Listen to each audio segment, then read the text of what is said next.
நீங்கள் இவ்வுலகில் உதித்த நாளன்று நீங்கள் பிறப்பதற்கு ஒரு சிலர் உங்களுக்கு உதவி இருக்கக்கூடும். உங்கள் தாயாரின் அருகே ஒரு மருத்துவரும் ஓரிரு செவிலியரும் இருந்திருப்பர்.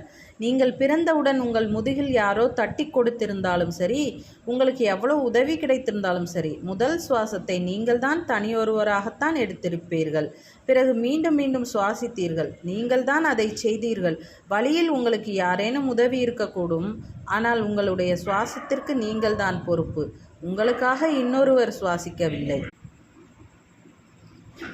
ஒரு நாள் நாம் ஒவ்வொருவருமே மடிவோம். மரணப்படுக்கையில் இருந்த ஒருவரின் அருகே நீங்கள் எப்போதாவது நின்றிருந்தால், அவர் கையை நீங்கள் எவ்வளவு இறுக்கமாக பிடித்திருந்தாலும் சரி, அவர் தனது கடைசி சுவாசத்தை தனியொருவராகவே எடுக்க வேண்டியிருந்ததை நீங்கள் பார்த்திருப்பீர்கள்.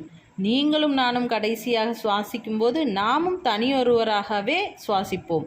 மற்றவர்கள் நம்மளுக்கு எவ்வளவு உதவினாலும், நம்மை சுற்றி இருப்பவர்கள் எவ்வளவு அழுது புலம்பினாலும், நாம் இவ்வுலகை விட்டு செல்லும்போது தனியாகத்தான் செல்வோம்.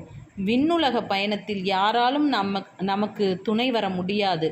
நமது முதல் சுவாசத்தையும் நாம் தனியாகத்தான் எடுத்தோம். நமது கடைசி சுவாசத்தையும் நாம் தனியாகத்தான் எடுப்போம். அப்படி இருக்கும்போது வாழ்க்கை எனும் இந்த இடைப்பட்ட காலத்தில் நமக்காக மற்றவர்கள் சுவாசிக்க வேண்டும் என்று நாம் ஏன் எதிர்பார்க்கிறோம்? நம்முடைய வாழ்க்கைக்கு நாம் தான் பொறுப்பு அப்படிங்கிறத இந்த கருத்துலேருந்து நான் புரிஞ்சுக்கிட்டேன்.